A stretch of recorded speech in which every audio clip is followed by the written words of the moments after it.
Okay, so forgive us for that brief brief break. Okay, so again, we want to get back to that specific question, sir. Between Black American Indians, Native Americans, reclassifications. Please enlighten us, good sir. Okay, I think the best way to explain it is the theoretical and the practical, right? Yes, sir. Okay. Theoretically, right? Theoretically, if you are building a nation, right? And you've already decided that the way this nation is going to survive, the way to survive in this nation and in this land and creating this nation is by subjugating this particular group of people whose ingenuity has already surpassed yours in their land and whose work ethic and ability to work in this climate surpasses your ability, right? Yes, sir. Then you need to theoretically have as many of these people either ready or within your capability to use, or have them with the ability as you continue to expand and build this country or build this society that you want to build. Yes, sir. Right? Mm-hmm. Okay, so theoretically, anyone who fits that particular mold, right, who has the melanated skin that can withstand the heat in long periods of time, who has the agility and the stamina to work these long periods of time, and who already has the ingenuity So they to check do all the these boxes. things. So whomever fits that Description. role theoretically, you use, right? So now on the practical side, once you develop this out of your perfect work person, male or female, right? It doesn't matter what background they have, Right. whether you bring them from Africa or they are already here. A working party class already here. They match that description of the type of worker you need. That criteria. So in order, right? Yes, sir. In order to make sure that you keep that stable work supply and that workforce, right? Yes, sir. It does not behoove you, or it does not benefit to allow all of these specific classifications. It's better to just generally classify them as the group, right? And it's evidence in the and I'm going to use them because I know this example the best, so I'm just using the best example that I know. When we look at the Black Seminoles, right?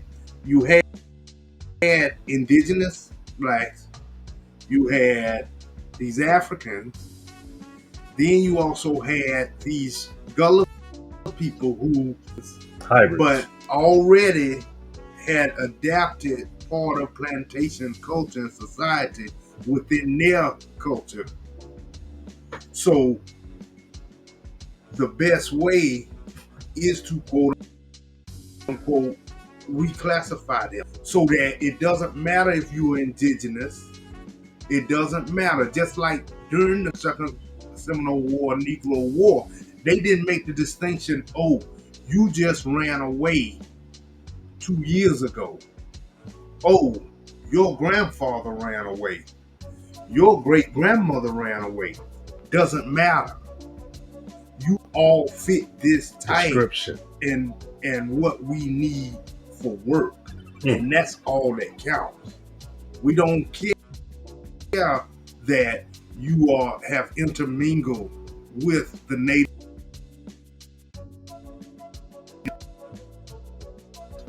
We just call you mixed breed. I was gonna say, we don't care if you mix with Europeans, whether your parents or grandparents. We classify them mulatto, and the French break it all the way down. Quadroon, octoroon. Does not matter. You will be classified in this group of people that we need to work in order for us to survive and advance our society. That's correct. So this whole classification thing is really a generality that they want to do simply because theoretically they need this type of person. And so the problem is within Native American society, right? And I'm not saying it's a problem with how Native culture. That's not what I'm saying. Cultural norms are cultural norms. Sure. But within Native American society, everything is based on a clan. Yes, sir. Right? You have the Bear Clan, the Eagle Clan, the Bird Clan. Right. And so the only way that you can belong to a clan is your mother. They are matrilineal. They're not paternal. They're matrilineal. And so that distinction is within their culture. So if you are a melanated person and your father is the quote unquote native or the native, let's just say native. Sure. For lack of a better term. Or general common term. Then you still are on that other classification as simply black. Right? And so that goes to serve their purposes. That's all we care about. That melanated skin, the ability to work, that description, that fits. And even that mixed breed, even if that quote unquote mixed breed who does belong to a clan, you fit our description. We classifying you as black according to our rules and our ideologies. Somewhere along the line, your ancestor was enslaved to someone, which means you still belong to someone. So that was a fallacy, right? Because absolutely. We know that there were indigenous blacks already here. That's right. So that person that you keep talking about belong to somebody is not necessarily true for everyone. And see, and that's the thing that we have to understand, and we gotta, in order to move forward, we have to understand that America truly is a melting pot. Even the Seminoles themselves were a homogenous group of Native Americans that came together. Not a monolith. Our enslaved systems, right? Some of them did come from Africa. Some of them were indigenous. Because of that, when we've been talking that classification note, all of them were grouped. And so it's hard, right? And as the genealogy person that that's difficult because when you start tracing your heritage, you can hit a brick wall. Yes, you can. Not everyone, but some people will hit a brick wall because you won't find your ancestor on some ship road They're not there. because they're not there because your ancestor was already here. Yes, sir. And so they didn't have for that person who was already here. That's Not correct. everyone. That's Some correct. they do, Yes, sir. but most they They don't. don't. Because it got to a point where, and this happened actually two times. Earlier with the Southeast Indian, Southeast natives, and then in the plains as well later on, and in the Southeastern plains later on, where natives were so frustrated with Europeans and now Americans coming in and taking notes, asking who is who, when they understood it was for their detriment, that they would get this information in order to take, in order to gain some advantage, right? Right. Even if they found out that this group of Creeks did not get along with this group of Seminoles, then they would use that to their advantage, because divide and conquer has always been for the English in the wars that they fought, even in Europe. They were more vicious than the. Right. Well, right. Exactly. Mantra was divide and conquer. Right. Right. And so Americans took that and they used that as well. Right. So that's what I'm saying. Once they started understanding that, and they understood that early, they started severing ties. No, we don't want to talk. No, yeah. And so at two separate times, like I mentioned earlier, the U.S. government had to oblige. So they stopped taking all of those records. So there are some black people in America who will fall, or they'll go so far, but they can't go Beyond. into it once they are placed within society, right? America, the U.S. government agreed that they couldn't send anyone out there to take notes, that the state and local authorities couldn't just go and take notes and ask questions and all this, that, and the other. Right. So they wanted to keep, right? Mm-hmm. Does come to a point where you have some blacks that they're not going to be able to trace all of their roots. Okay. And that's simply how it is. But if you go far enough, mm-hmm. then you will be able to determine, though, that is where your roots lie. Right. That your roots lie in this indigenous right heritage. So that segue to my next question. Again, phenomenal explanations. Phenomenal. It exceeds my expectations. That's what the words are coming so fast. So that segues me to our next question. We noticed that you brought up clans. Yes. And through my genealogical research from my personal records, I saw a lot of name changing. Our names were personifications of the elements of nature. I've noticed they were. It was always tied to nature. I studied Kemetic philosophy and spiritual systems, so I noticed they had that same way from I would say, an antiquated way of moving nature, building civilization on nature, using nature as a force, as a strength. And I noticed throughout the genealogical history, our names started changing as well as our behaviors. Can you give us your insightful knowledge about Well, that's that period?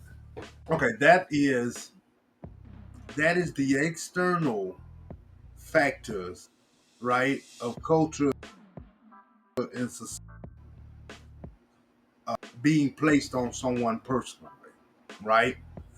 And that is also Sure.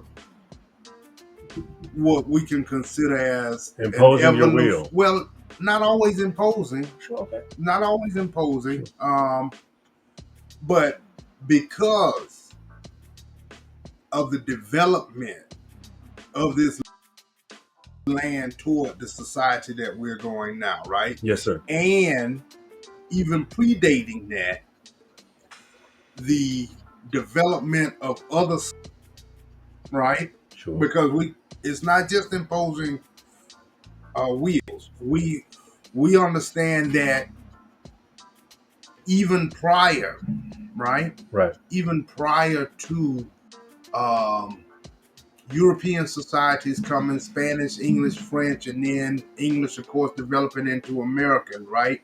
Yes, sir. People will leave certain areas, right? They will leave um, certain communities, even with natives. They could be Little River. Their name can mean Little River in Florida, in the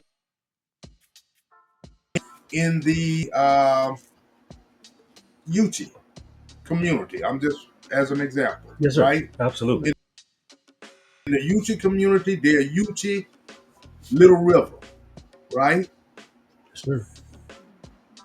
Life, because that's just life, right? Even with another job, I can take a job now and I can leave Florida right now and end up in Los Angeles, Yes, right? sir. Okay. Life can take Little River out of the Yuchi community that he is in, let's say, Florida, right?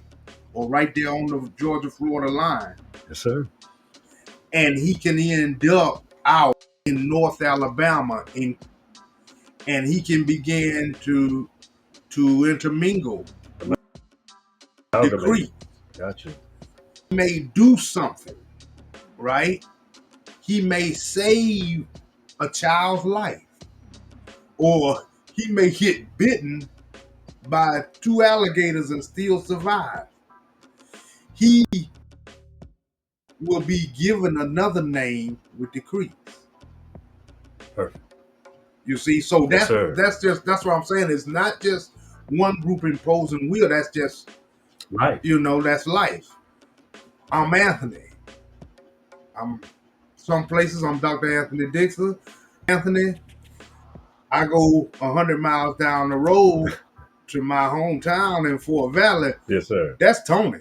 You see, Absolutely. and so we can't just say it's posing or it's something. It's just Happened. life, and because we're talking about hundreds of years ago when this country was developed Mm-hmm. and there was a whole different landscape, environment, and a multitude more of cultures.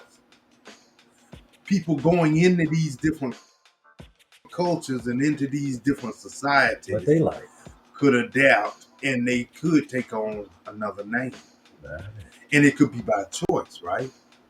Right? Look at how many, I can tell you countless of archival records I've gone through where black people, after enslavement, don't that former master's name. Absolutely. But on the same token, they want something where they can find other family members and other family members can find them. Yes, indeed. So, and I give you a good example of the name Croom, Croom, right, is usually not, but not 100%, usually the American in English, But if you see CROOMES, Hmm.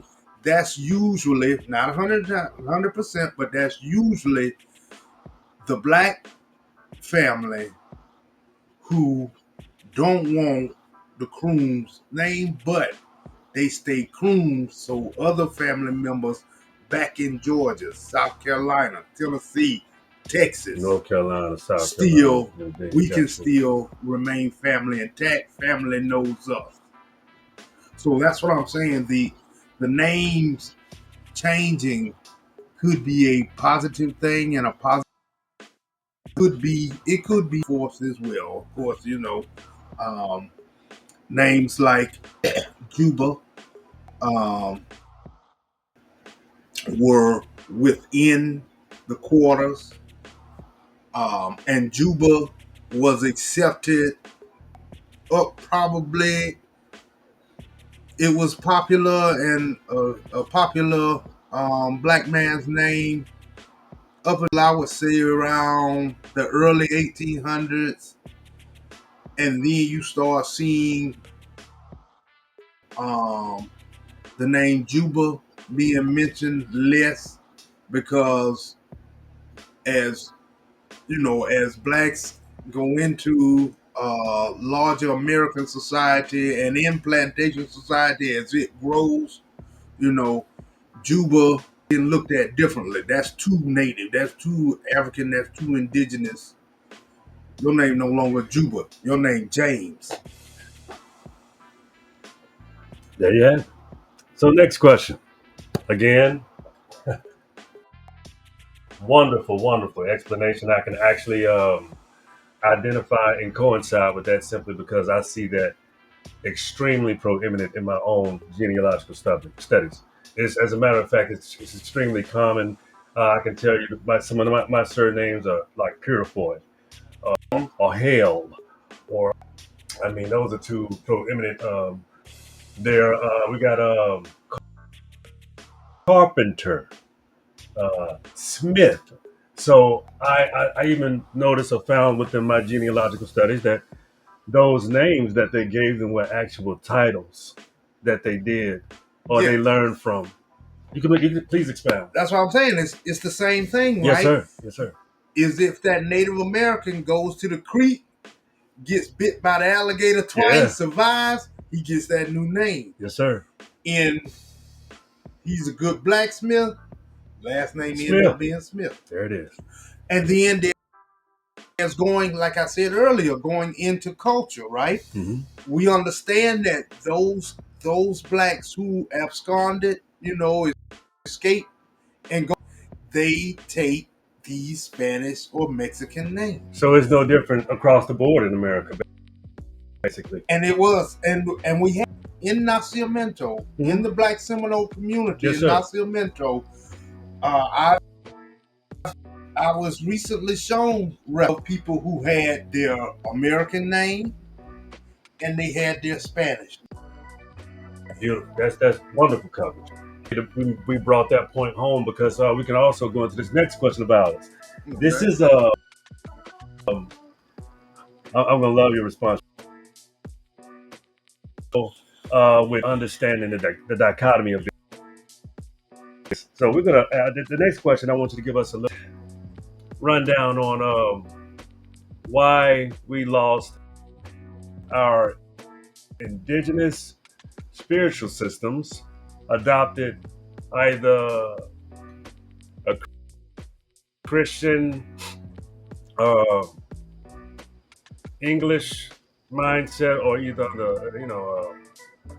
or the Spanish conquest. Uh, why did the indigenous? Why did they lose all of their? We didn't say all of them. They adopted those new religious systems, and they also some voluntarily did away with their African. Some call it African, some call it indigenous. I want to make it clear that Africa, the word African is used for the sake of being able to identify people.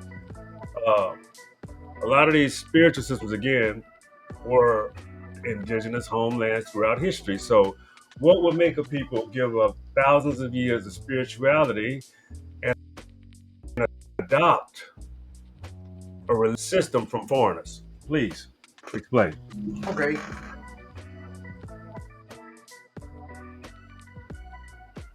I'm trying to put it all together because there are different parts there, but it still goes back to theoretical, practical, Yes, sir. right?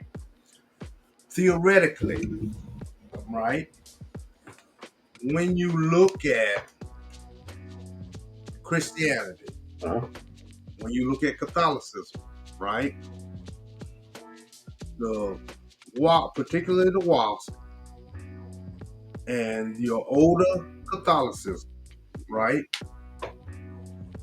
The basic tenet and ideology is you're either a believer or a non-believer.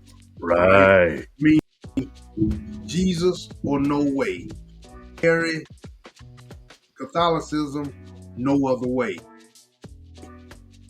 You either a Christian or you a heathen, right? And so theoretically, it leaves no room.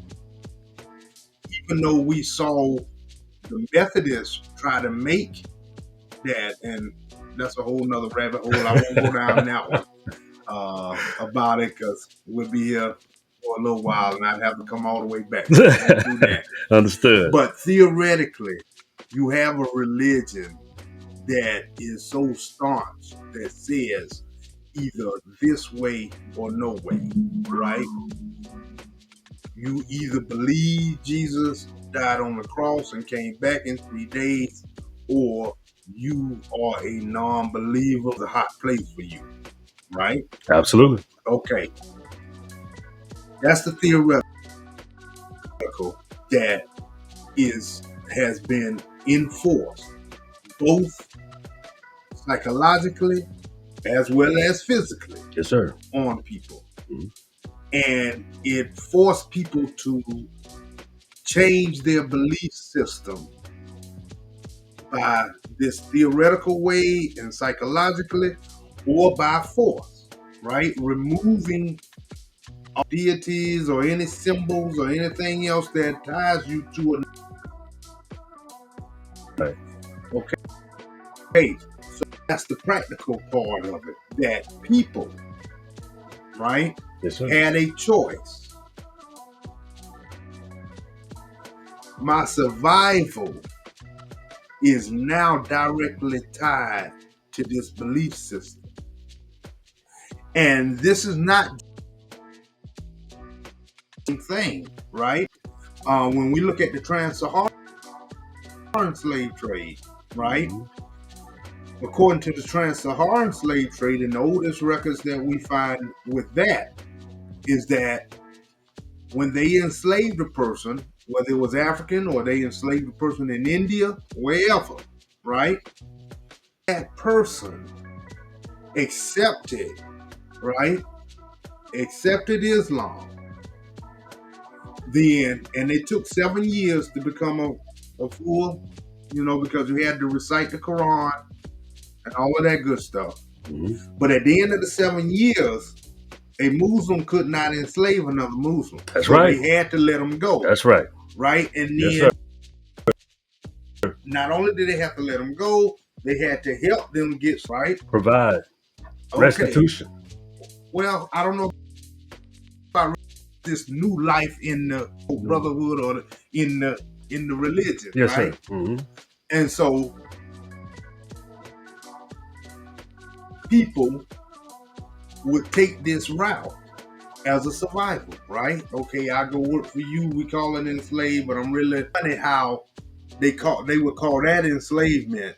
But you go to England, you go to France, indentured servitude.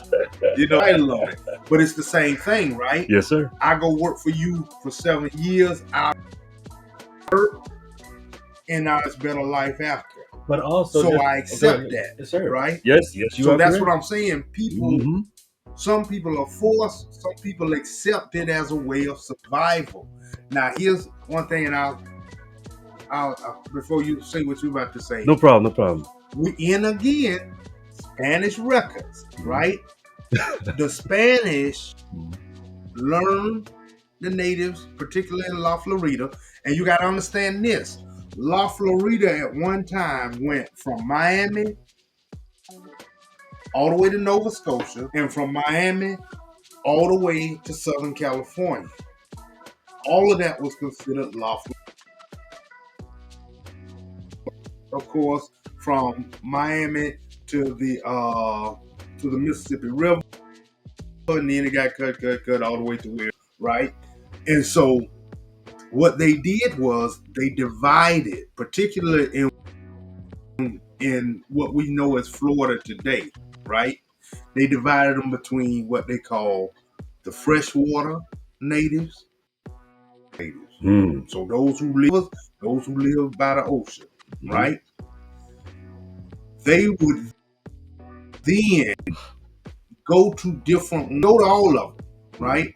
But the ones who they found it easier to accept Catholicism, right, began to shower them with European goods, Chinese goods, even African goods that they've never seen, right? Mhm.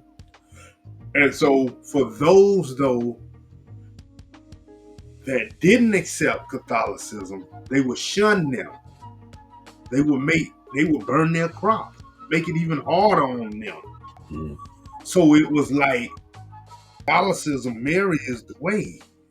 Look how good they living over there if you just accept Catholicism. And so it kind of pitted these that accepted against those that didn't. And in time, as a survivor, can't survive, like Bob Marley said, we won't take no pride because we got to survive, That's right. right? Absolutely. And so when those put on the line, then the theoretical and the practical come together, right?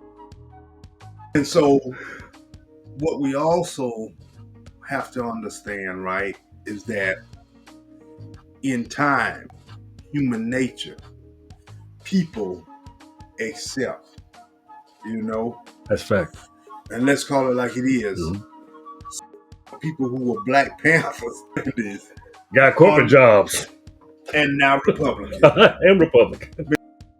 because they accepted, right? Absolutely. I was a grad assistant at Indiana University, professor, American history class. Yes, sir. He put up two paintings.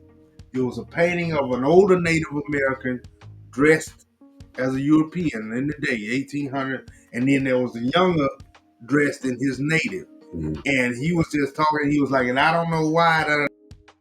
And I'm like, I do, and I please. Right. I was like, because the older native is tired of fighting. He has accepted because this culture has dominated, been forced on him so long. He has finally accepted Uh, American culture, whereas the young one's still fighting. He still wants to hold on right. to his native culture, Right. and that's human nature.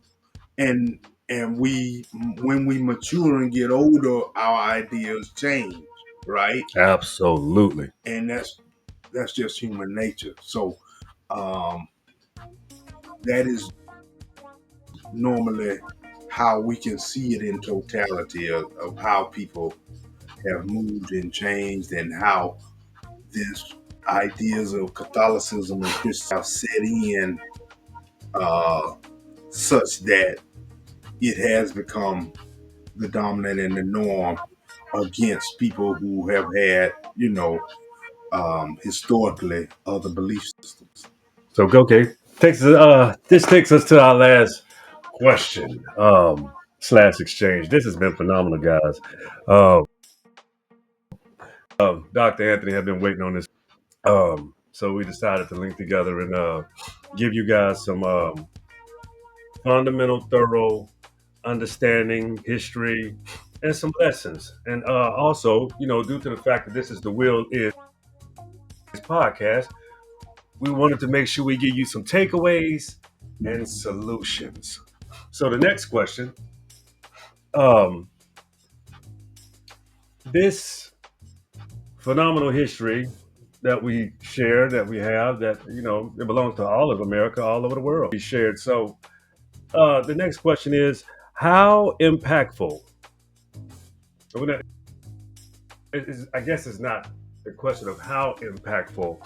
Um, what? How can we pivot? What are we? What are indigenous Americans, American Indians? Some people want the title of FBA, Foundational Black Americans. Um, I just would like to know a couple of things. We know how everybody has used their ethnic to sustain themselves, but for the Black American, it's been quite the struggle. Can you please elaborate?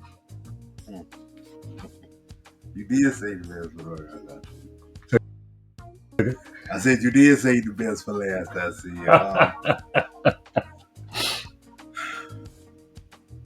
Sometimes you just have to tell it like the TI is, right? Yes, sir. Okay. Well, I'm gonna tell it like the TI is. Our fundamental and most internal problem by far is our lack of unity. Yes, sir. And it permeates every, I want to make sure I say this, every aspect of our personal lives when it comes to dealing with others who are melanated. Whether it's political, we can't even decide on the significance of a movie. Correct. Our Yes, sir. unity, our lack of unity Mhm. permeates it all. And so, and I'm going to give you a good example, right? Give you a very good example.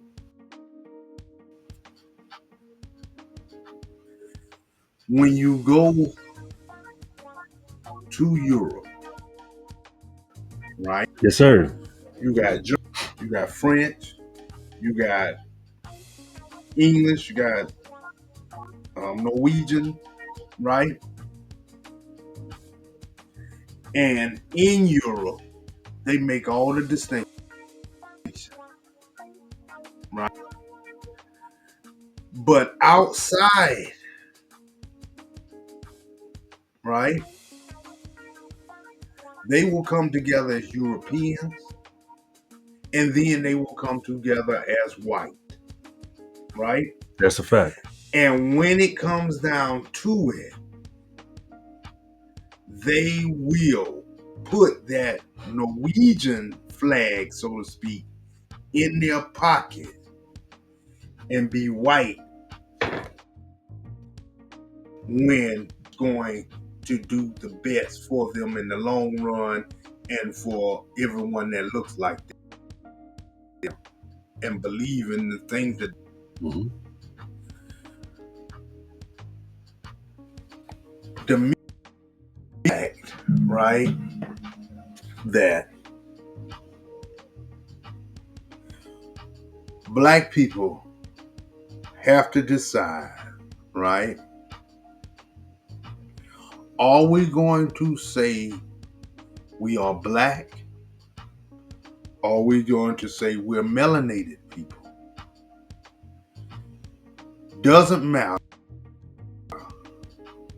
But we got, and then within that, we can say indigenous melanated, indigenous Black, Ethiopian Black, Ugandan Black, American Black, Caribbean Black, Ugandan melanated.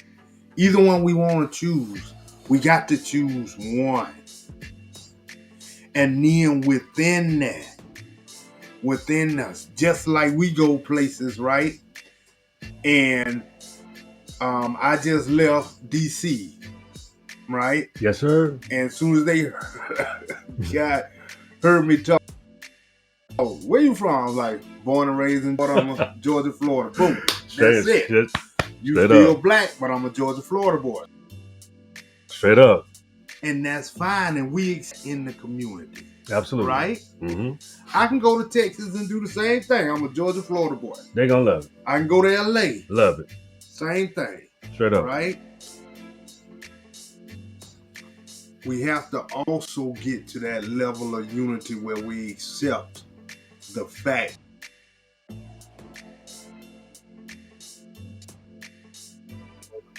age. But we're going to be black. But when we go out there, we got to be one of those two. Then when you come back home, you indigenous melanated. In the black community, you indigenous melanated. Because we do it with other people, right? Yeah, absolutely. My ex-wife is Trinidadian, mm-hmm. right? When we would go places, as soon as she opened her mouth, America till she was I think she was 20. Right. So as soon as she opened her mouth, oh, you Caribbean girl. You see, so we already do it to a certain degree. Yep. We just have to say now, externally, we have to deal with the internal stuff internally. Yeah.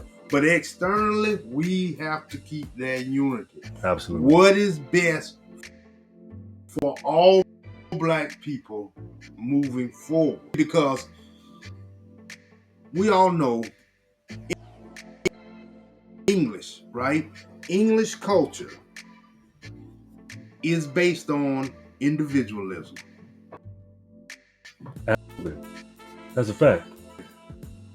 White American culture is based on what they call rugged individualism. Right? Right. The difference is they can put that rugged individualism in their pocket when they see that this is best for all of us, end up being best for me too. This is why white women still voted for Trump. Absolutely. Mm-hmm. Know the standard of living they want to live.